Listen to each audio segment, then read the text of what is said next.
Mas deixa eu falar primeiro bom 2016 para todo mundo, em nome de Jesus. Estamos crendo no ministério, crendo aqui nesse ano de desafios, de viradas pessoais, viradas como igreja, viradas como ministérios, viradas como famílias, para sermos mais, procurarmos ser mais relevantes para Deus, né? No reino de Deus. Deus sempre nos dá muita atenção, mas ser relevante para o seu reino é uma coisa que também depende da gente, depende da nossa forma de trabalhar para Deus, né? Hoje o Márcio quebrou os protocolos, vou quebrar um aqui também, eu gostaria. O Daniel está aí? Daniel e a Isa. Pode vir aqui em frente, por gentileza. Eu gostaria que a gente orasse por esses dois irmãos. Hoje, enquanto eles estavam ministrando, gostei da tua voz, hein? Daniel foi um rapaz que está no ministério de adoração há muito tempo. A Isa também. Os dois, eu vou falar um pouquinho como médico, os dois já tiveram dificuldades vocais por diferentes razões. Difíceis, assim, algumas difíceis de serem resolvidas, chegaram em momentos até de talvez querer cair fora. E hoje o que Deus colocou no meu coração é que 2016 é um ano novo. Amém. Glória a Deus. A Isa já tem profetizado com cânticos espirituais bem mais nos últimos 2 anos. Estou certo, não? Pelo menos os outros estão me falando isso. E eu estou vendo também. Eu senti firmeza hoje, não senti nenhuma falhada, não. Eu queria que a igreja agora, junto comigo, abençoasse esses dois irmãos. O ministério da música e da adoração é fundamental na igreja, todo mundo sabe isso. E nós precisamos de líderes, homens, mulheres, que se deem para esse ministério, que tenham a sua casa em ordem, que amem a Jesus, que queiram sempre fazer o seu melhor, que estão aqui, seja férias, seja feriado, seja domingo, seja segunda, seja quando for, e estão sempre felizes de fazer isso para Deus. Mas eu chamei os dois porque eu entendi de orar por eles, e eu queria que você orasse junto comigo.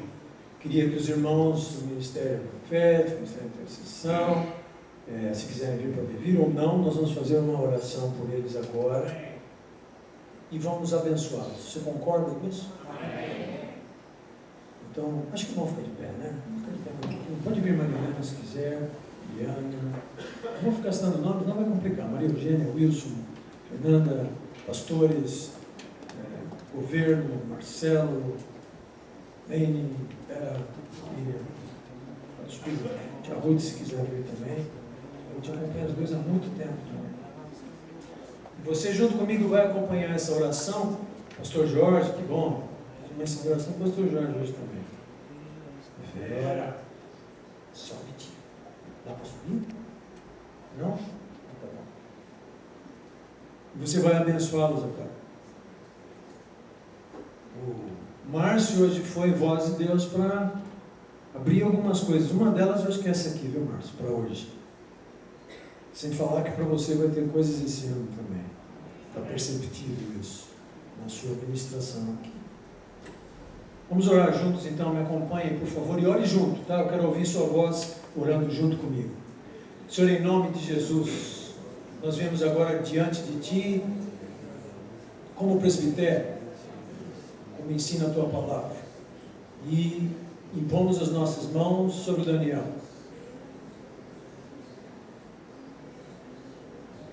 O Senhor tem curado as feridas. Foi um quadro que nós ouvimos aqui agora. Aquelas que o podiam machucar para estar à frente do povo, estar à frente da casa de Deus, que eram feridas talvez das cordas vocais, do estômago, mas feridas da alma também. E nós agora, Senhor, o liberamos para o ano de 2016, o seu ministério, Senhor, a sua palavra, o seu cântico, o seu solo, o seu tanger dos instrumentos, Pai, seja liberado para Ti nesse ano, que haja profecia, que haja bênção, que haja manifestação, Senhor, de Ti mesmo. Que o Senhor o cubra com o Teu sangue, que quando vem a resistência do inferno, Ele tenha toda a vitória na sua casa, com sua esposa, com seus filhinhos. Que a Tua proteção continue nos umbrais da sua casa, com o Teu sangue e com a Tua cobertura, Senhor, e que ele seja livre, livre, livre, livre na Tua presença, livre, livre para ministrar, livre para profetizar, livre para ser, livre para agir, no nome do Senhor Jesus. Assim como nós trazemos diante de Ti a Tua filha Isa agora. Lembro dela, Senhor, de anos atrás, as lutas que ela passou, dificuldades ministeriais, pessoais, a luta com o seu esposo que eles ainda têm hoje, que o Senhor tem cuidado no sustento da casa, cuidado nas necessidades. Mas o seu som, Senhor, tem saído mais puro, o seu canto tem saído mais puro, ela tem sido purificada. Purificada como ouro, através do fogo, através da luta, através da pressão. Seu canto tem se aperfeiçoado gradativamente, tem crescido e vai crescer mais. Senhor, que a voz da Isa seja usada para trazer cura, cura de feridas, cura de desesperos. Senhor, que a voz dela profetize da Tua parte, a Tua vontade, os cânticos espirituais, sem medo, Senhor. O verdadeiro amor de Deus lança fora todo medo. O medo fica de fora, Senhor, e nós oramos para que ela seja cheia do Teu Espírito, mais uma vez, como ela já tem sido, Senhor, que ela se sinta diferente nesse ano de 2016, que o Teu toque sobre ela seja especial e seja diferente. Nós abençoamos, Pai, o Seu ministério, abençoamos Suas cordas vocais. As fraquezas que nós temos, o Senhor conhece, e nós colocamos diante de Ti para que elas se tornem força, porque quando eu sou fraco, aí então eu me torno forte, porque essa, Senhor, é a Tua maneira de fazer as coisas acontecerem. Então, Senhor, liberamos a Tua serva para que ela, diante de Ti, seja útil, seja relevante. Abençoe a Tua igreja e o Teu reino, para a glória de Deus, em nome de Jesus. Amém. Amém. Pode aplaudir, igreja.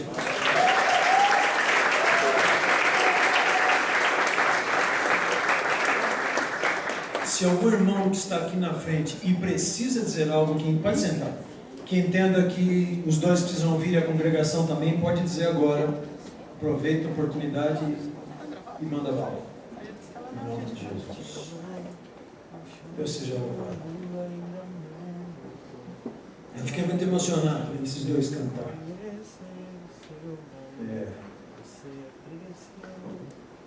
Os nódulos e as feridas que eu tive nas cordas vocais, que Deus me curou, foi um marco da minha vida. Foi um negócio assim absurdamente incrível. Não vou ficar contando as histórias aqui. Mas já que o monólogo foi sobre feridas, vamos dar exemplos de feridas aqui, né? Eu perdi totalmente a minha voz anos, não sei nem quantos anos atrás, não vou nem dizer que eu faz tempo. Porque fui ficando rouco, até que eu perdi a voz, não conseguia cantar, nem mais nada. Aí fui num colega, otorrino, um médico muito bom, com quem eu trabalhei na residência, de minha total confiança. E ele fez os exames lá, passou o endoscópio, aquele negócio todo, e ele falou para mim, você tem, não era calo, o calo das cordas vocais às vezes desaparece. Eu tinha como uma pequena verruga, não é verruga, mas uma pequena tumoraçãozinha nas cordas vocais que estavam me impedindo de poder falar, cantar e fazer o que Deus queria que eu precisasse fazer. Eu lembro que na época eu fui até em algumas igrejas, eu ia ministrar, os irmãos já falavam no ano passado, o Senhor abençoe esse homem por tudo que ele fez. Eu falava, não tem mais futuro, então, está acabando aqui, irmãos. Já estão me encomendando. Passou-se um mês, eu fiz fonoaudiologia com uma irmã muito querida também, nossa, muito amada. E o colega mesmo disse para mim, você vai precisar operar. E eu não tive essa fé para dizer, não, em nome de Jesus eu não vou ser. Eu fiquei meio apavorado, meio médico, meio apavorado. E essa irmãzinha, toda vez que eu ia lá fazer com ela os exercícios e tudo mais, ela sim, ela tinha fé. E ela falava para mim toda vez, Eu sabia que eu era pastor, eu fui nessa comunidade há um bom tempo. Falava, pastor, se vai ficar bom. Eu falava, querida, está difícil. Eu acho que eu vou ter que entrar na faca a hora para que a cirurgia vá bem e eu seja bem sucedido. Esse era eu, pobre coitado. Como é que vamos celebrando? Meu nome é Gerson. Oi, Gerson. Esse pobre coitado aí que Deus estava lá naquele momento olhando assim. Passou-se um mês, eu fiz todos os exercícios com ela não me cobrou nada. Queridona assim, orava por mim todas as vezes. Veja só, um pastor recebendo oração, mas que coisa incrível. Eles não precisam de ajuda. Risada, né? Não, eles precisam, desesperadamente. Aí passou um mês, no dia anterior de eu ir fazer um novo exame para o colega decidiu o que ele ia fazer comigo, eu percebi que alguma coisa estava diferente na voz.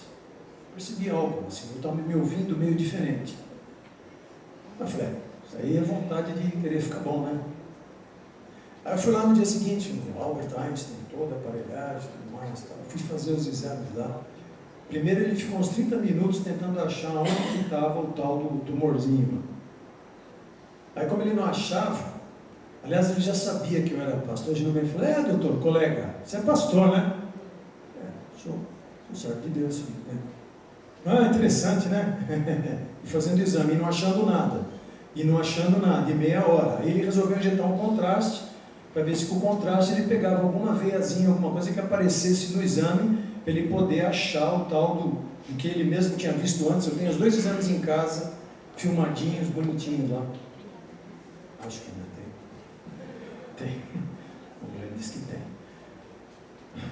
E aí depois ele ficou mais uma meia hora injetando o contraste. Não achou nada. É isso aí que eu falei para ele. Falei, pois é, meu querido colega, o pastorzinho aqui está no aleluia, né? Você não achou nada. Falei, isso aí, 0,0, não sei quanto por cento e tal, porque médico sabe como é que é, ele nunca dá o braço para torcer, geralmente. Eu saí de lá dando glória a Deus, eu quase errei o caminho, saí cantando, falando em língua, foi uma loucura. Foi lindo.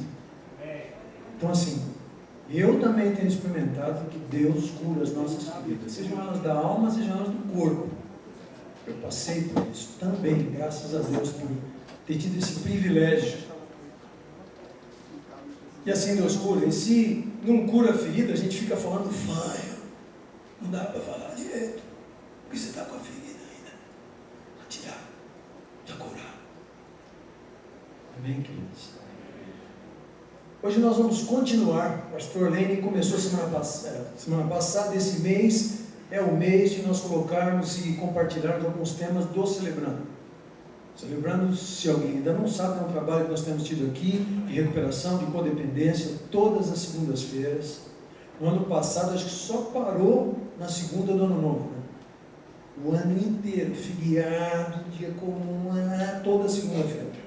Então, se você tem pessoas que você conhece, que têm codependência, seja ela não só de repente, de consumo de drogas ou coisa assim, mas outras dependências do cartão de crédito, dependências de gastar demais, dependências, toques, situações que marcam a pessoa, depressão, síndrome de pânico, onde muitas vezes nós somos os codependentes, que é a linguagem que se usa, que convivemos junto com essas pessoas, sofremos junto com elas e às vezes somos manipulados por elas, do sofrimento dela, que foi o monólogo da Andréia. A ferida fazendo uma onda com a gente, querendo ganhar a gente. A ferida querendo nos fazer um com ela. Exatamente isso. Então o Celebrando tem sido já fizemos o primeiro aninho de aniversário, né? No final do ano passado, foi muito legal a festa aqui, tivemos muita coisa boa. E temos a Denise Freitas e o Tieme, eu vi o Tieme por aí, talvez ele esteja lá embaixo. Denise Freitas e Tieme são os nossos responsáveis por esse ministério. Ele tem caminhado, pessoas têm sido recuperadas, temos tido testemunhos. E estamos nesse mês então compartilhando alguns dos temas do Celebrando, porque eles são 8 e nós vamos fazer somente 4, desse caminho da recuperação, aonde se você acha que você não precisa de nada, então escute até o fim do mês e daí você tira as suas conclusões, né? Vamos ouvindo juntos, vamos recebendo a palavra juntos. Vamos ver o que acontece. Como é feliz o homem que põe no Senhor a sua confiança. Salmo 40. A confiança é um processo de vida nosso que também depende do quanto nós estamos feridos ou não. A confiança é um atributo no qual nós colocamos em alguém ou em alguma coisa, ou em alguma situação, nosso descanso, a nossa possível paz, ou a nossa solução. Então ela é um atributo muito sério e para nós termos confiança, nós precisamos trabalhar um monte de coisa. Davi, nesse Salmo 40 aqui, se quiser dar uma abridinha rapidamente lá, só para colocar um pouquinho o contexto. O Salmo começa assim: esperei com paciência no Senhor. Você tem paciência para esperar no Senhor? Às vezes eu não tenho. Eu quero que resolva logo. Eu quero ficar livre logo. Eu acho que já está tudo resolvido e não precisava demorar mais. O salmista diz: eu esperei com paciência. E Ele me livrou. Ele se inclinou para mim. E Ele ouviu o meu clamor. Mas eu esperei com paciência. Ele tirou-me de um poço de destruição. Esse poço é interessante a gente lembrar um pouquinho e fazer algumas figuras nesse sentido. O poço, a figura aqui que Davi coloca do poço é aquele poço assim fundo, meio sem água. E aí eu lembro de dois personagens bíblicos com os quais aconteceu de serem jogados num poço também, e os dois, pela situação que viveram, aquele poço significava para eles falta de esperança. Um deles foi José, quando foi vendido pelos seus irmãos no Egito, e foi com a caravana lá para o Egito. Se você não conhece a história de José, dá uma lida, porque ela é fantástica. Mas, se você vê o momento que José estava dentro daquele poço, um poço vazio, sem água, com lama no fundo, ele olhava para cima e aquilo tudo era muito alto, e quem ia tirá-lo de lá? Como é que ele ia sair daquele poço? E conhecemos também o profeta Jeremias, que mais de uma vez foi jogado no poço, porque ele falava para o rei as coisas que o rei não queria ouvir, mas eram as coisas que Deus estava dizendo. Então o rei, muito bravo com ele, jogava ele no poço, e lá ficava ele dias e noites. Poço de lama, junto com os ratos, junto com a lama, sei lá mais com o que tinha lá. E aí tiravam ele de novo. Aí perguntavam: então, Jeremias, o que você tem para dizer para o rei? Aí um monte de profeta falava o que o rei queria ouvir. Chegava de Jeremias e falava: você quer ouvir mesmo? Aí ele falava ao contrário de tudo aquilo, falava do juízo de Deus sobre o povo de Israel, e ia para o poço de novo. O poço da desesperança, ele pode ser um lugar onde nós podemos ser redimidos. Pode ser. Pode ser. Ou pode ser um lugar onde eu vou me acabar de vez. Vou colocar os dois passos que viriam antes deste que nós estamos conversando hoje, no caminho da recuperação. O primeiro deles é: talvez os cristãos aqui que já têm diploma vão achar que isso aqui é uma coisa tão simples e tão fácil. Então, enquanto eu vou falando, você pensa bem se você já reconheceu que você não é Deus de verdade. Se você admite que você é impotente para controlar suas próprias tendências de fazer coisas erradas, e que a minha vida precisa de controle. Aqui eu não estou falando de você ser, de repente, um viciado sexual que não tem mais jeito, e olha, eu não tenho controle. Esse fora de controle quer dizer muitas coisas na nossa vida. Você já teve fase da sua vida que você ficava tão nervoso que ninguém te aguentava em volta de você? Você já teve fase da vida que parecia que tudo que você falava era sempre ao contrário de todo mundo? Você já teve fase da sua vida que você sentia que você chegava perto das pessoas e elas iam saindo de levinho, assim, porque isso não era muito conveniente? Ou algo assim.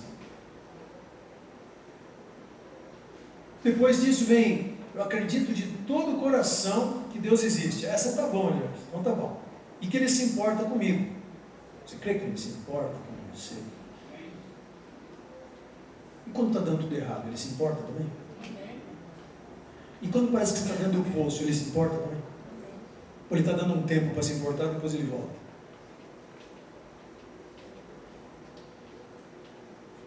E tem o poder de me ajudar na minha recuperação.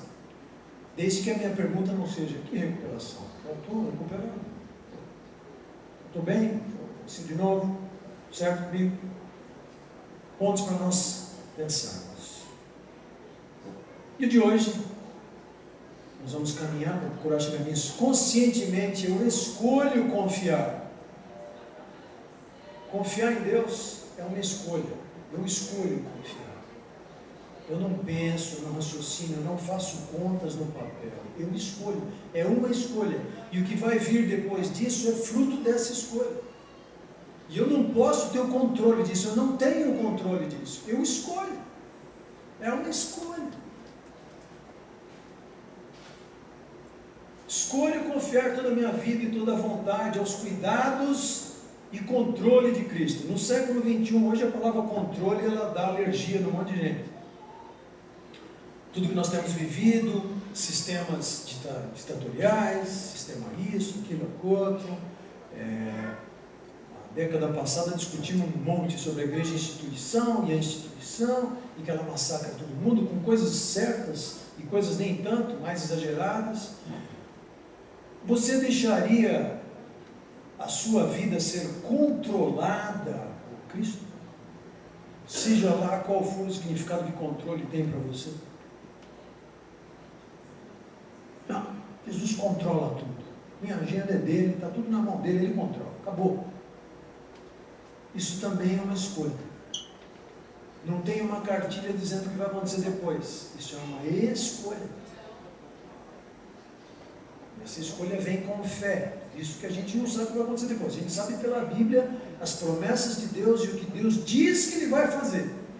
Então, em função de eu crer no que Ele diz que Ele vai fazer, eu coloco os meus cuidados e coloco as minhas escolhas no momento. Vinde a mim todos vós que estáis cansados e sobrecarregados, e eu os aliviarei. Tomai sobre vós o meu jugo e aprendei de mim, que sou manso e humilde de coração, e achareis descanso para vossas almas. Eu pus esse pedacinho de uma outra tradução, uma outra versão da Bíblia, que diz assim: pois só eu faço vocês carregarem fardos leves. Eu achei muito interessante. Nós vamos passar aqui pelo medo, por alguns caracteres que nos impedem de abrir mão das coisas para Deus. E um deles é o medo. Eu espero que você perceba junto comigo que muitas vezes nós temos mais medo de Deus do que das pessoas de quem nós dependemos. Chefes. E outros. Eu vou tentar mostrar para você como eu fico mais apavorado com alguém humano do que com o próprio Deus. Interessante, né? Falando assim, você vai falar: não acho, eu não faço isso. Um bom cristão, tudo mais. Pois é, eu descobri que eu faço. Talvez você descubra que você faz também. Vamos ver. Então, esse aqui mandaram para mim no e-mail. Né? Então, no momento aí, os Jedi. Aquele negócio todo aí que está na onda. Então, mandaram para mim. Não foi alguém cristão, não se preocupe. Mas mandaram para mim, na melhor das boas intenções, que a força esteja com vocês neste Natal. Que força é essa? Como que se entende no mundo que nós estamos vivendo hoje? O que é essa força que é liberada? A força esteja entre vocês. Que a força consiga. Que você tenha a força liberada. Que a força te conquiste. Que a força te domine. Que a força te controle. Você é um Jedi, não precisa ser controlado. Não pode ser um cara nervoso, raivoso. Você tem que ter um controle da força sobre você.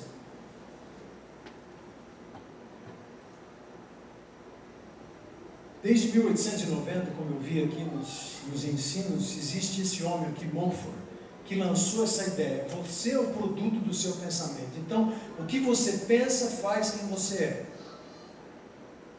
Eu acho que o diabo é doutor em meias verdades. Você já deve ter percebido isso. Porque isso aqui não está completamente errado.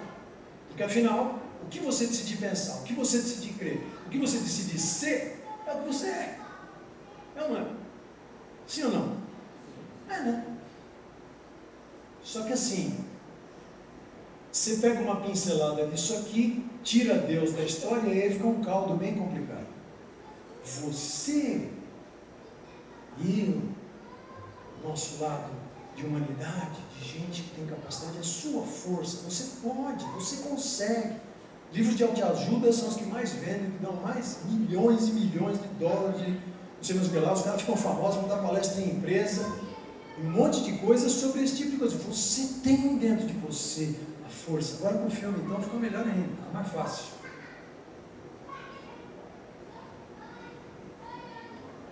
Então, eu sou o produto do que eu penso. Eu colocaria até aqui, talvez, eu sou o produto do que eu creio, ou do que eu não creio. Eu sou o produto disso. O que eu crer ou não crer é o que eu vou ser. Concorda? O que eu achar ou não achar é o que eu vou ser. Assim vai. Creio em Deus, não creio em Deus. Você vai ser alguma coisa por essa escolha. Concordo com os ditadores, não concordo, sou democrata radical. É o que você vai ser, é o que você vai pensar, é o que você vai mostrar para os outros. E acabou. Isso é você. Sou cristão, verdade? O que isso quer dizer então? Me conta. E aí você vai precisar explicar. A própria noção de cristianismo hoje, para muita gente, está uma confusão danada. E por aí vai. Então vamos começar. Por que pode acontecer de eu não me render a Deus?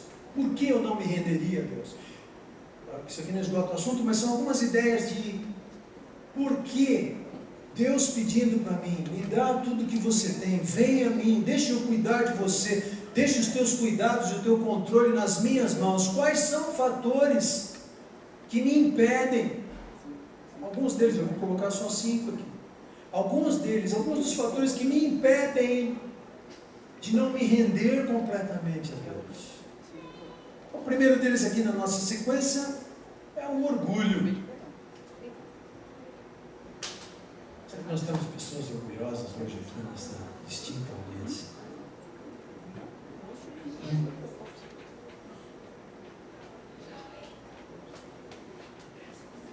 Sim. O orgulhoso é aquele que não quer admitir que precisa de ajuda. O versículo que eu pus aqui é o de Provérbios 18. A pessoa orgulhosa está a caminho da desgraça, mas a humilde é respeitada. É tudo ao contrário do que se faz, né? Quando chega em algum ambiente assim complicado, você tem que chegar meio por cima, senão todo mundo já acha que você não é nada. Na verdade, geralmente é assim na sociedade. Tua roupa, o teu jeito de chegar, até a tua linguagem física, quando você chega diante das pessoas e tal, fala.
poder em si mesmo, né? O rio é um rio.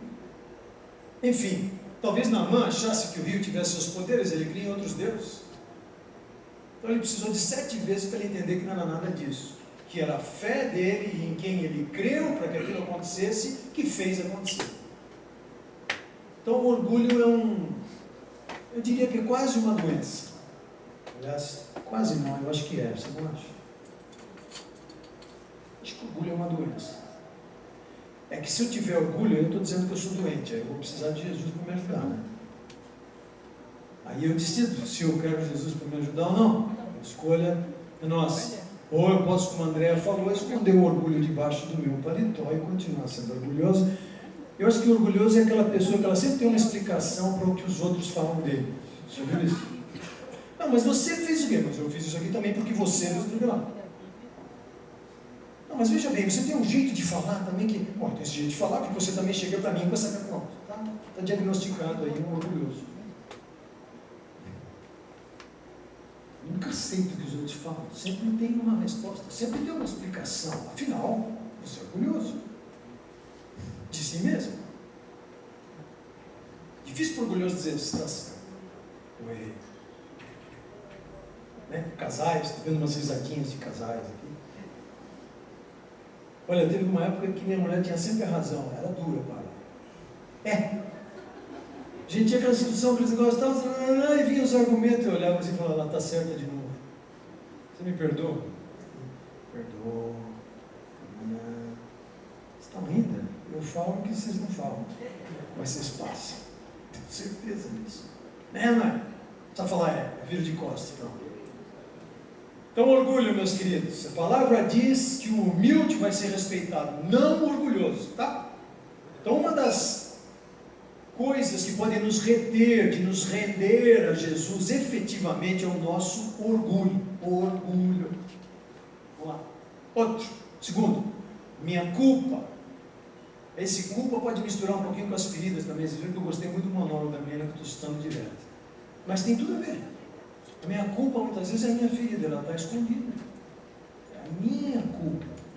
A minha culpa, as outras pessoas não podem saber, senão eu vou ficar desnudado diante delas.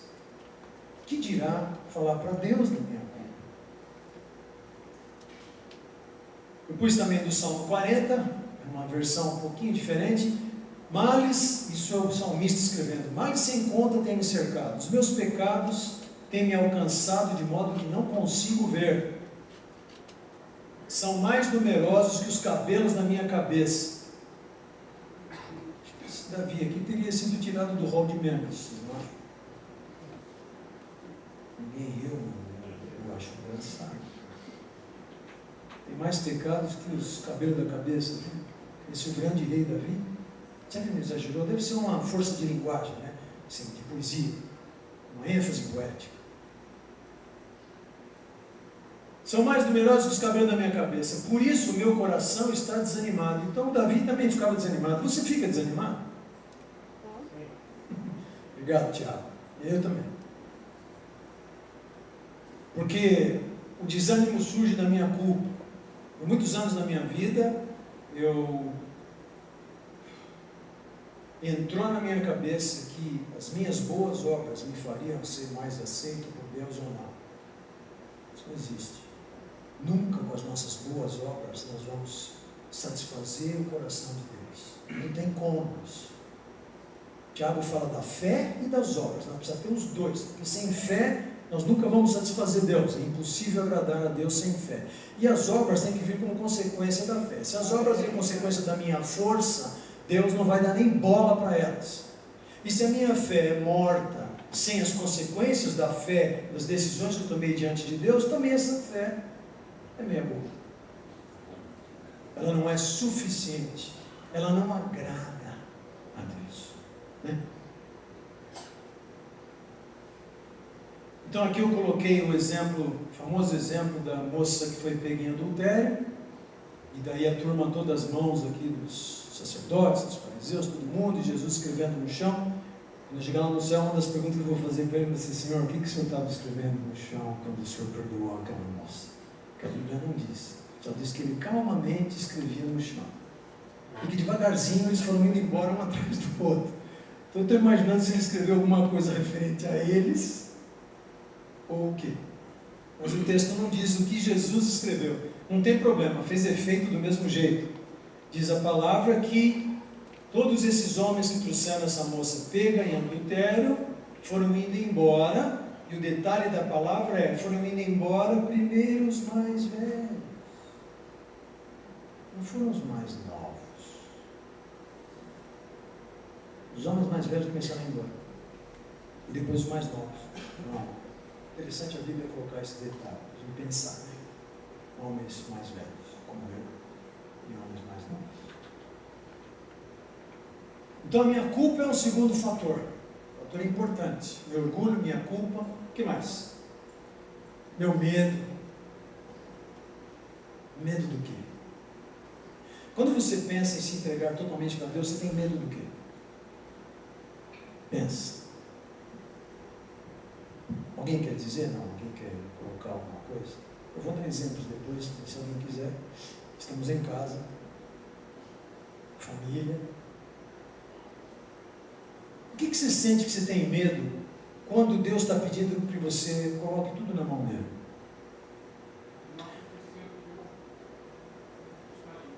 Não? De não acontecer o que eu gostaria. Boa, Paulo. É isso mesmo. Então, por muitos anos, na minha juventude e tudo mais e tal, eu pensava que se eu entregasse tudo para Deus, as coisas iam complicar. Que Deus ia... Bom, depois quando Deus começou a falar de mandar para a África, eu não achava um grande problema, não. Eu achava antes problema. Que ia acontecer isso, que eu ia perder aquilo. Deus levou de nós, Linda, Miriam, nosso primeiro filho, a maioria que deve saber essa história. Depois que esse filho foi levado, ele faleceu e foi embora, eu fiquei com medo de Deus, por um bom tempo. Eu tinha medo. Do quê? Deus começasse a levar tudo que eu tinha. Por quê?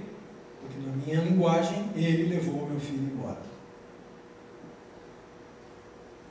E passou o tempo. Essa confiança ser restaurada com Deus, porque o medo estava tomando conta de mim.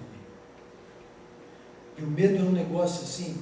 Você já passou um treco de medo, assim, tipo um assalto, alguma coisa assim? Espero que não tenham todos passado, mas alguma situação assim aguda de estresse, que você leva aquele susto, parece que não consegue nem se mexer, né? Você esquece que você tem braço, que você tem perna, que você tem boca, você não sabe o que fazer. Não é isso? Não dá aquela travada assim? Trava. O medo tem a capacidade de nos travar e tirar a nossa ação. Tirando a nossa ação, nós não tomamos decisão. Não tomamos decisão, não entregamos para Deus. Não entregamos para Deus, o medo fica maior. O medo fica maior, trava mais. Trava mais, não entrega para Deus, não melhora as coisas, trava mais. Trava mais, mais medo. Mais medo, trava mais. E entra nesse ciclo. Eu não posso fazer mais nada. Eu não quero fazer mais nada. Eu não quero pensar mais nada. Eu já vi pessoas assim conversando, em situações difíceis, que eu chego e falo, mas considera Deus, pensa que Deus pode te ajudar, pensa que isso pode mudar. Não, não quero nem pensar em Deus, eu estou muito apavorado, eu não quero. Agora não. Já ouvi isso de várias pessoas. O medo imobiliza. Por isso que a palavra diz sabiamente que o verdadeiro amor de Deus lança fora todo o medo. Porque o medo imobiliza. Se eu duvido do amor de Deus, eu fico imobilizado, eu vou ter medo, porque o amor de Deus é a coisa mais importante para mim. Se o medo está na minha dúvida, eu vou ficar travado. Se eu tenho dúvida sobre o amor de Deus, desculpe, eu vou ficar com medo e vou ficar travado. Sejam as situações que vierem na minha vida, eu dei exemplo de uma dificílima pela qual eu passei. Medo trava. Deus precisou destravar na minha vida um monte de coisa, e ensinar para mim um conceito importante que chama-se graça. Aleluia. Graça. Glória a Deus. Super abundante Obrigado, Senhor. graça. Obrigado, Que não depende da minha capacidade, que não depende. Quando eu conheço a Jesus, eu quero ir ficando parecido com Jesus, mas não porque estão me empurrando para isso, não porque eu tenha que fazer isso, é porque Ele me conquista. Depois dessa experiência que eu passei, que eu fiquei meio em litígio com Deus, é que eu posso dizer assim, Ele me reconquistou para o medo ir embora. Eu tinha medo de tentar uma outra gravidez, é óbvio, eu estava apavorado. Medo, e o medo trava suas decisões, trava o seu pensamento, trava as suas atitudes, ele trava. O verdadeiro amor de Deus lança fora todo medo, não tenha medo. A gente usa muito o exemplo da história do Abraão e Isaac, por isso que eu pus um altarzinho aí, mas eu tive que dar o meu Isaac para Deus, é verdade.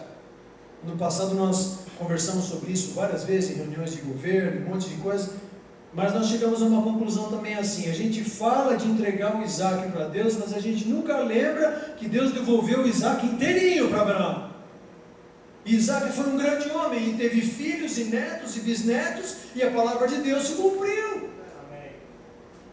Ah, eu vou entregar meu Isaac. E quem disse que se você entregar, Deus vai arrancar de você? Você tem medo disso? Então não tenha medo. O que eu faço? Entrega. E depois? Depois Deus vai continuar. Aí é com Ele, não é mais com você. Você escolha a decisão. Depois, Deus vai prover o cordeirinho. Quando você estiver menos esperando, Deus vai prover. Agora você imagina, e Abraão teria todo o direito de ter um pedaço naquele dia. Não sei nem se ele foi tremendo lá junto com o filho. Teria. Nem só pensar numa possibilidade dessa eu ia ficar travadaço. Ele conseguiu não ficar travado e ir até o fim naquilo que Deus propôs para ele.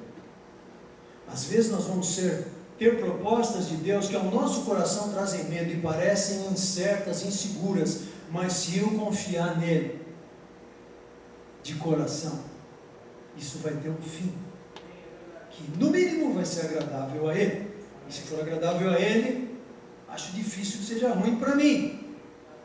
Lembra quando Davi, quando veio lá o censo, que Davi precisou fazer o censo, e Deus não se agradou, lembra o que ele escolheu? Ele podia cair na mão dos homens, e aí ia morrer um monte de gente, ele ia lutar com os exércitos dele, ia tentar dissipar aquilo lá. Ou ele podia cair na mão de Deus, por um tempo determinado. O que ele escolheu? Por que ele escolheu Deus? Isso, porque ele disse, quem sabe a misericórdia de Deus me alcance e me perdoe. Os homens não vão me perdoar, mas Deus quem sabe. Medo de Deus? Por que medo de Deus? Quantos deixam de abrir mão e entregar para Deus o que Ele pede por medo? Pensa sobre isso. Qual o proveito do homem se ganhar o mundo inteiro e perder a sua alma? Palavras do Mestre. Qual o proveito? Quarto, preocupação. Alguém aqui é preocupado? Tendo os pacientes, eu vou perguntando para ele assim, você está muito irritado? Não, irritação nem tanto. Qual é o teu problema? Ansiedade. 80% dos pacientes que eu atendo, se não for mais, ansiedade. Preocupação, ansiedade, preocupação. Sem errar. O que você veio aqui? Não, eu vim aqui, doutor, porque eu ouvi falar que a acupuntura pode ajudar a acalmar e tal, eu estou tomando 3 calmantes desse tipo, um de manhã, outro à noite, outro na hora do almoço, eu estou tomando mais esse, aquele outro remédio, sabe? Eu quero ver com os olhos assim, eu queria que o senhor me ajudasse. E por que você não dorme à noite? Não, tem insônia. O que você fica fazendo? Eu fico pensando, e não paro de pensar, e penso.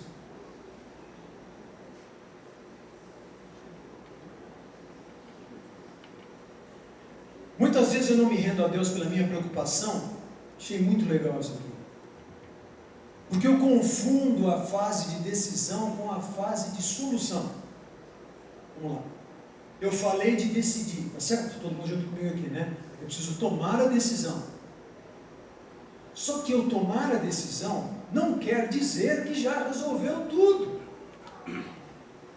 Toma-se uma decisão por fé, diante de Deus, e a partir dessa decisão, vamos ver se o mar abre mesmo e vão passar. Mas a decisão está tomada. Amém. Deus gosta, eu acredito, quando a gente fala assim, Senhor, minha decisão está tomada. Sabe por quê? Não é você que fica o bom da história, Ele é que fica. Porque a sua decisão está tomada porque você o quê? Confiou nele.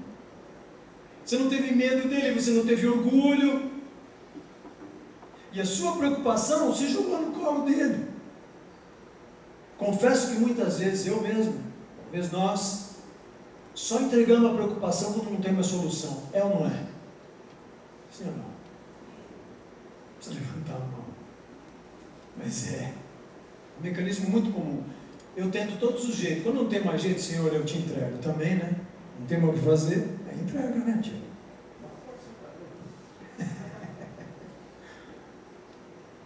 Tudo bem. Seja como for, se eu entreguei a preocupação na mão de Deus de verdade, eu posso agradá-lo. E eu posso conseguir me render a Ele. E eu não vou ficar pensando, mas se eu entregar para Deus vai acontecer isso, eu vou ganhar, não vou ganhar isso, eu vou conseguir aquilo. Vão falar desse jeito, vão pensar aquilo, vão achar também que não sei o que lá. E eu posso perder isso, e daí agora, e o meu dinheiro, e a crise de 2016, e vai embora, não para esse negócio, não para. Essa é a preocupação. A preocupação é um fator fundamental e importantíssimo para eu conseguir me render a Deus. Eu tenho alguma coisinha escrita que eu quero ler. Preocupação, aflição, olha que bonito, aflição e imobilização do presente por causa de um suposto fato que ainda vai acontecer no futuro. É uma aflição e uma imobilização por algo do presente, quer dizer, por algo que eu estou sentindo e achando que vai acontecer, mas nem aconteceu ainda. Mas eu já estou aflito, eu já estou apreensivo, eu já estou com medo, já travou. Medo, orgulho, vai juntando tudo. Não conto para ninguém, não conta para ninguém, tá bom. Eu tenho medo, travou. Estou muito preocupado, não durmo, não dorme. Vai juntando, vai juntando, vai juntando. E às vezes a gente tem mais medo de Deus do que do nosso chefe, é o que eu falei aqui agora. Ou melhor, o contrário, você tem mais medo do chefe que de Deus. Porque se o chefe te mandar embora, o que você vai fazer da vida? Tá bom, e se Deus te mandar embora, o que você vai fazer da vida?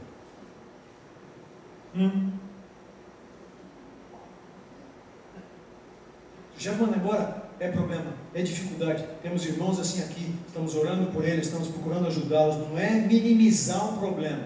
Eu não estou fazendo isso. Eu estou falando de escolhas aqui, né? Isso está bem claro. Estou falando de escolhas. Por vezes eu corro o risco de escolher o meu chefe. Eu tenho mais medo dele do que, ou melhor, mais medo de Deus do que dele. Eu vou confiar no chefe, mas ele me manda embora, acho que até julho eu estou garantido, tal. E se entregar para Deus, eu vou entregar, mas eu sei que o Senhor vai tirar de mim, o Senhor vai tirar. Quem te falou que ele vai tirar? O capeta? Quem falou?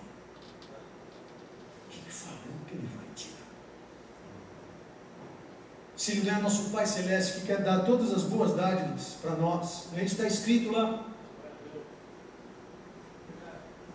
lançando sobre ele toda a vossa ansiedade, porque ele tem cuidado de vós. Carta de Pedro, primeira carta de Pedro.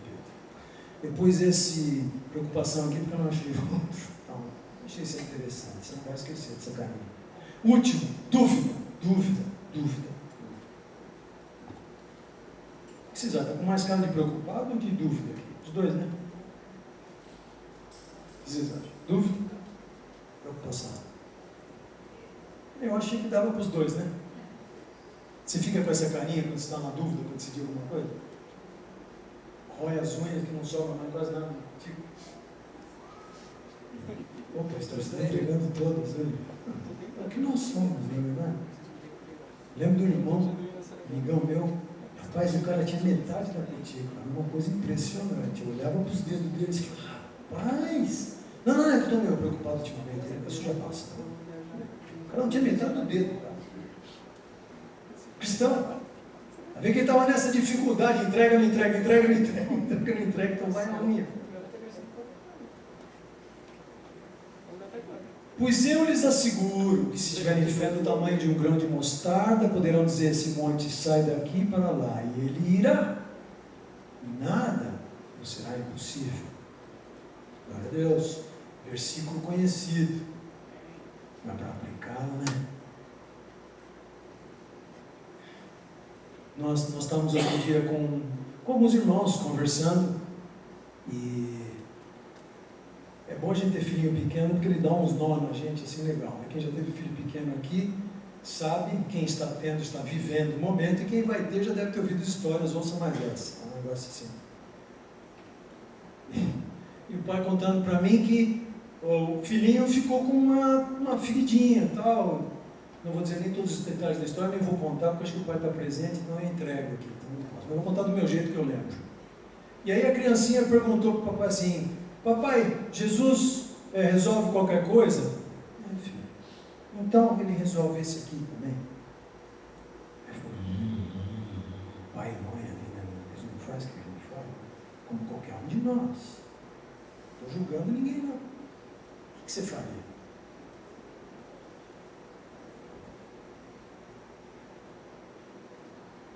Se eu orar e não curar, meu filho não vai acreditar mais que Deus cura. Se eu não orar e curar, de repente ele vai pensar, orando ou não orando, curou do mesmo jeito. O que eu faço? Aí eu lembrei de um versículo que diz assim, que o reino dos céus é das crianças. A criança crê no primeiro momento. Ela crê.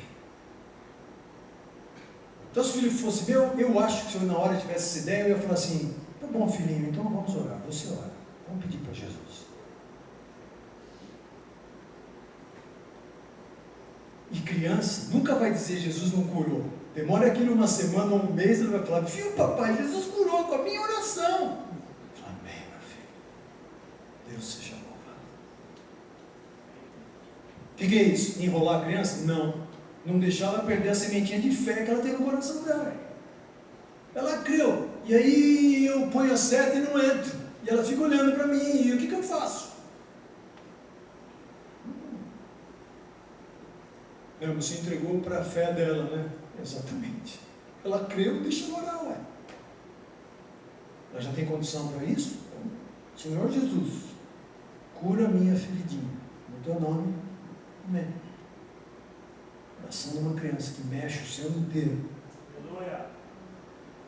Aleluia. Então a dúvida, queridos, a dúvida é uma coisa terrível. Tinha um monte de outras coisas para contar, mas fica por isso mesmo. Um outro aspecto importante da dúvida que eu acho é que muitas vezes a gente vai achar a nossa fé pequena mesmo. Por isso eu coloquei o versículo. A gente passa por situações que elas parecem realmente muito grandes para nós. Sendo muito grandes para nós, a dúvida surge. E surge mesmo.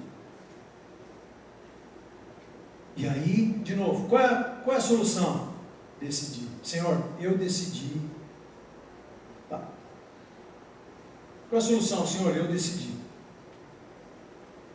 Eu decidi crer.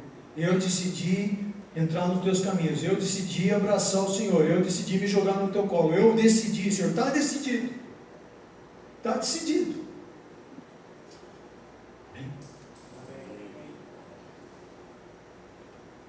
A vida cristã é uma decisão seguida de um processo. Né? A gente sempre fala, você quer aceitar Jesus? Isto é uma decisão. E claro que no processo dessa decisão acontece tudo isso aqui que nós citamos aqui, mais um monte de outras coisas. Quando você fala isso, a pessoa pensa, mas se eu seguir a Jesus, minha família não vai me querer mais, vou perder meus amigos, vou perder um monte de coisa, eu tinha muito dinheiro, eu acho que agora eu vou ter que ter pouco, porque crente não pode ter dinheiro, eu não sei o que, começa a vir tudo para impedir a sua o quê? Decisão.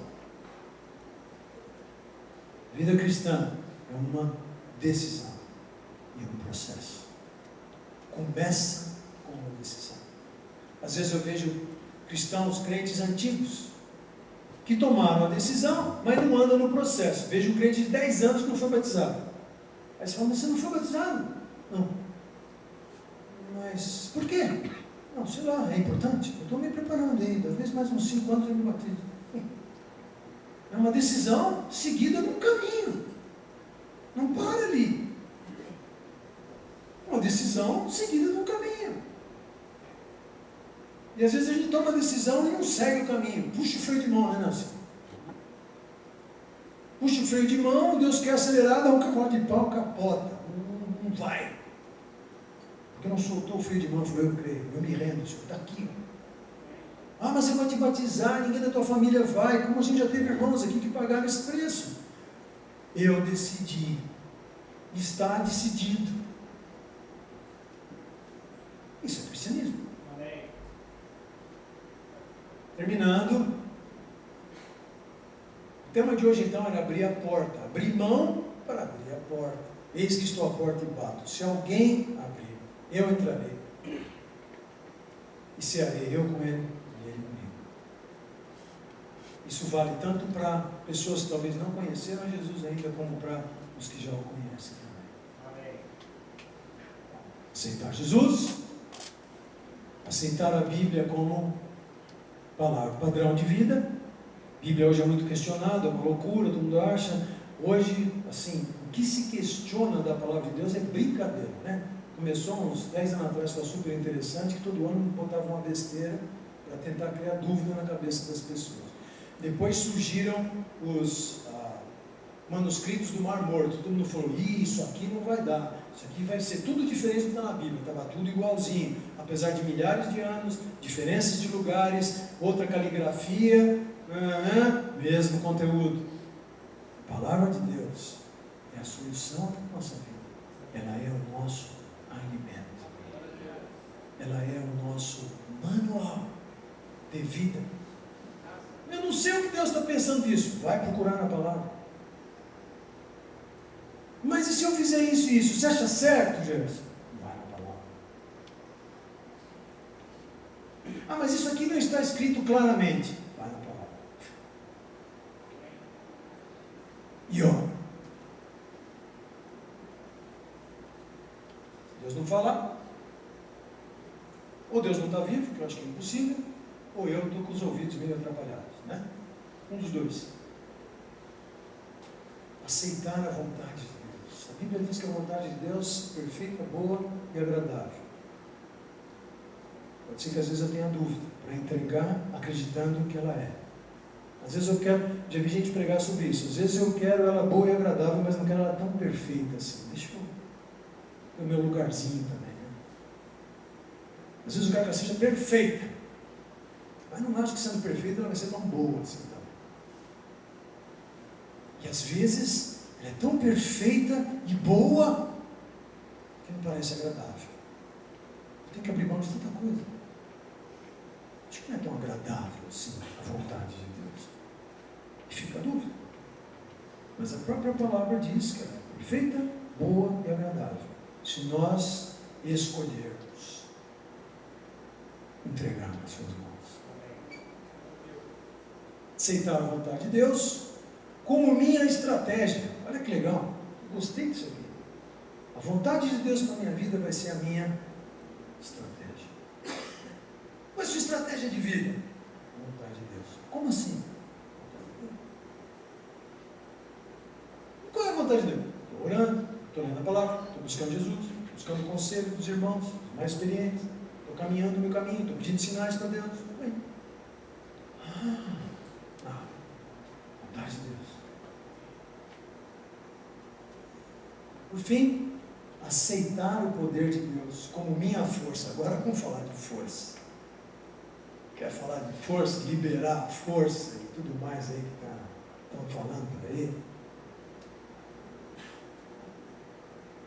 Deus, Jesus falou, vocês fiquem em Jerusalém para que do alto vocês sejam revestidos do quê? É força. João capítulo 1, deu-lhes o quê? O poder de serem feitos filhos de Deus, a saber, os que creem no seu nome. Força. Você quer força? Você quer poder? Quer que o poder seja liberado?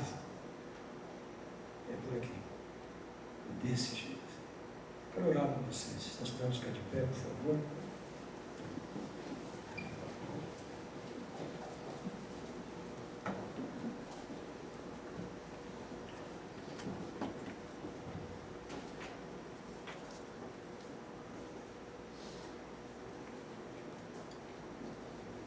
Eu não sei se algum desses fatores que eu tenho falado aqui bate com você hoje.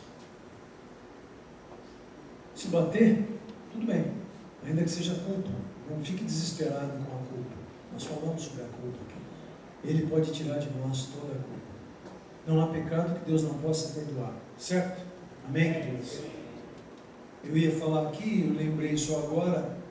Judas, quando Jesus falou o filho da perdição, que era importante que tivesse para que acontecesse tudo que aconteceu, eu entendo que Jesus não estava dizendo que Judas ia ter que morrer. Jesus falou o filho da perdição, ele não falou que ele ia ser morto.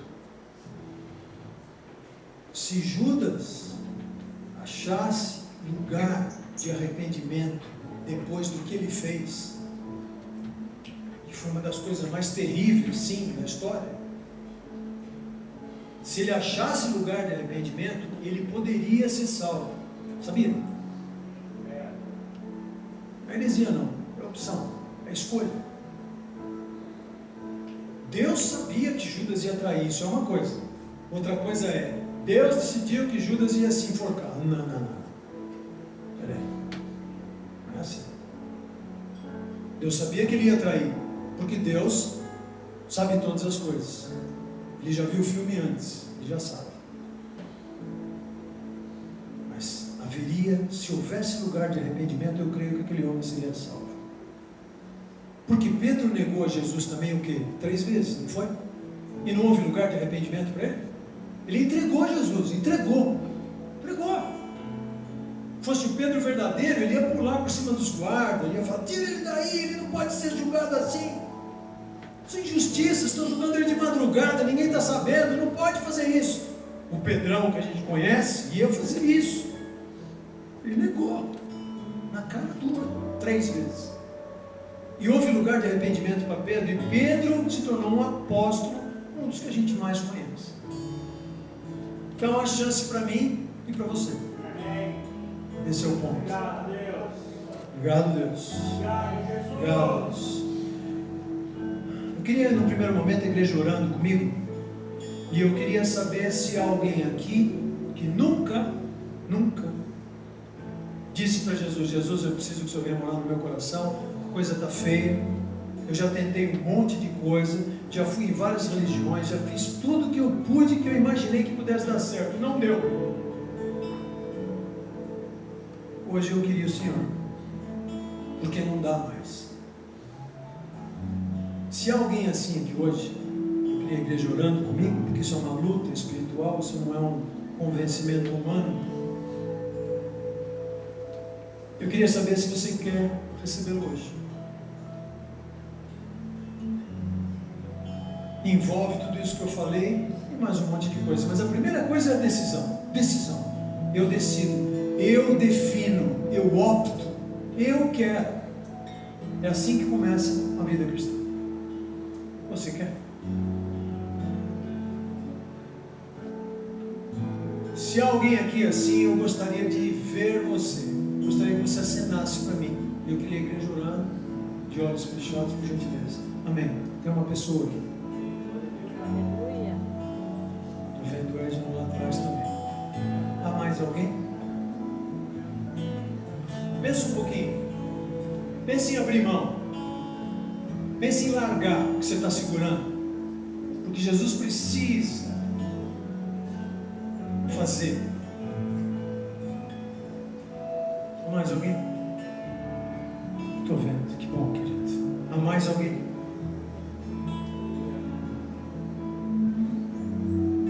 É uma decisão, entende? Como a gente falou, que depois ela traz com ela a sequência. Mas o primeiro é a decisão. Eu não estou enganando ninguém dizendo isso, porque a decisão é fruto de fé. Depois da decisão, vai rolar um monte de coisa boa e algumas talvez complicadas para acertar o teu caminho. É isso. É isso. Alguém mais? Que bom, graças a Deus. Alguém mais? Você está dizendo isso para Jesus hoje, eu estou entendendo que eu conheço 1 ou 2 pessoas aqui, mas não é nunca meu juízo, quem decide é você. Então, a decisão é sua. Estou entendendo que você está fazendo isso hoje, porque você não fez. E eu queria te pedir de coração que você pudesse vir à frente. Tem alguns irmãos comigo para orar. Venham, por favor, se levantar a mão. Tem mais alguém? Alguém mais?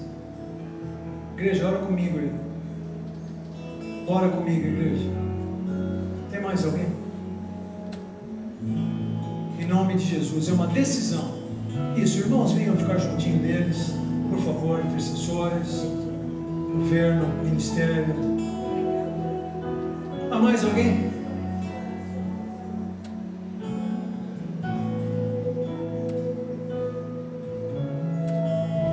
Ô Gerson, mas isso é meio constrangedor. Não é, não.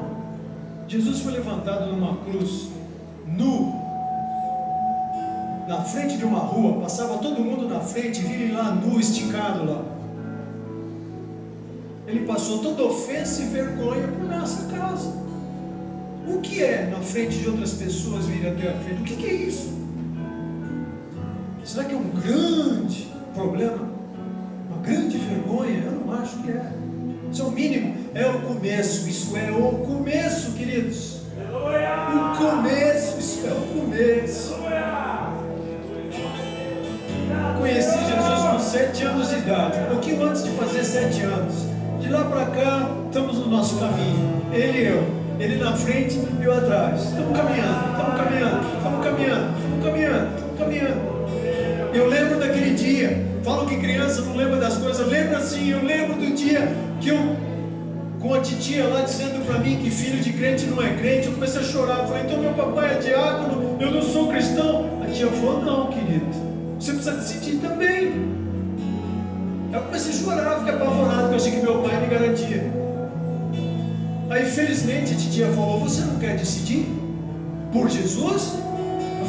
Na hora eu falei, quero. Debaixo de uma árvore, juntos nós oramos e ali eu recebi Jesus. Foram 17 de junho. E estamos aqui hoje. Crescendo, andando, às vezes cai, às vezes levanta, mas atrás de Jesus o tempo inteiro, grudado na orla do vestido dele ali, direto. E assim vamos. E eu quero chegar lá, em nome de Jesus. Se tem mais alguém, eu só vou falar mais uma vez, por favor, venha, em nome de Jesus. Nós só queremos orar com você. Agora é conosco, igreja. Podem ficar aqui, por favor, não precisam sair. O que temos para entregar hoje? O que temos para abrir mão hoje? Eu não vou chamar você para frente, mas eu queria te animar. Talvez levantar suas mãos, dizer do jeito que você quiser, uma atitude de entrega para Deus. Entrega para Ele o que você detectou hoje e está te complicando de deixar Ele cumprir. E para Jesus você fala, Jesus, é isso aqui, ó. É o medo, é a preocupação, é o meu orgulho, é a minha amargura. Eu perdi a confiança de que o Senhor me ama, sei lá, fala para Deus isso. Eu contei histórias minhas para você hoje aqui, de coisas que aconteceram comigo.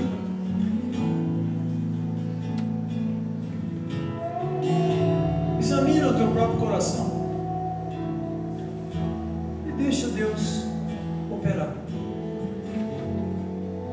porque Ele é tão bom, Ele é tão bom, Ele é tão bom. Ele é tão bom. Se porventura você está se sentindo acusado nesse momento, pode mandar embora a acusação. Deus não acusa ninguém. Deus é bom. E a sua bondade dura de geração em geração. E a sua misericórdia é para todos. E a sua graça é a favor imerecido. Deus me mostra aqui cristãos aqui dentro, com jugos, aquele jugo, aquela carcaça de carroça de boi. Por coisas que está difícil para você, que você não conseguiu abrir mão delas, faça agora isso em nome de Jesus, faça agora. O ano está começando, tem muito para acontecer. Deus tem muitos planos para você. Deus tem muitos planos para nós. Não desperdiça. Daqui a pouco janeiro acaba, já estamos em fevereiro, vai tudo muito rápido. Decide agora, coloca agora diante de Deus.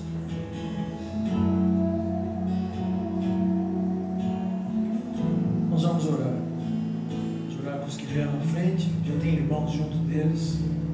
Senhor, a cada um desses queridos que vieram à frente aqui, nós os abençoamos.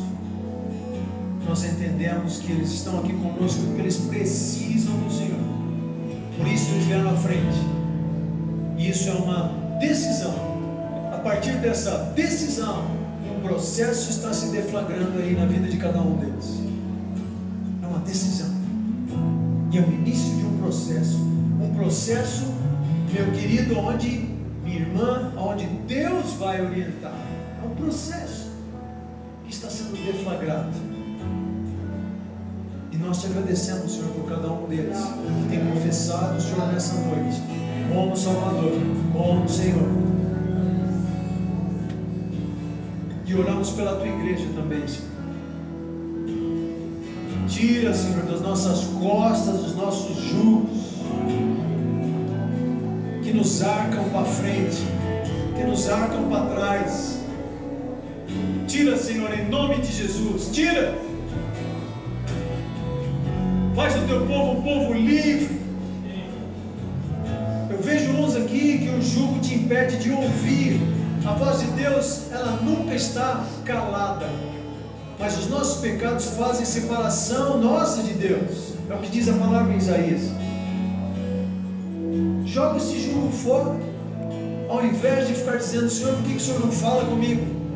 Deus está dizendo para você: me entrega aquilo ali, ó, que eu te disse já, que é necessário você entregar. Faça isso. Nesse momento ninguém vai saber disso, só você e Deus, mais ninguém.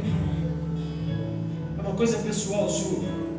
Mas eu te digo, é uma decisão que a médio e longo prazo vai refletir em outras pessoas, vai refletir na sua família favoravelmente, vai refletir no seu trabalho, vai refletir no seu futuro, vai refletir no seu destino. Eu ouso usar essa palavra, porque Deus trabalha o nosso destino, e Deus nos dirige, Deus muda. Deus muda o destino de reis, de nações. Deus muda. Ele tem esse poder para fazer isso. Queremos a força está em Deus, totalmente. Ele tem todo o poder. Então, Senhor, sobre teus servos, tuas servas aqui também, pessoas que eu vejo que o tubozinho lá por onde o Espírito Santo entra e enche o teu coração, e também entupido por medo, por insegurança. Eu falava em línguas, mas agora não sei se isso aí está certo. Faz tanto tempo. Acerte isso com Deus. O falar em línguas edifica a sua própria vida, diz a palavra. O falar em línguas fortalece você para superar as lutas que você tem. Não despreze o dom de línguas. Não despreze. E Paulo ensina: os que já o têm, busquem para que possam interpretá-lo. Isso é bíblico, é válido. O Senhor abençoa a tua igreja.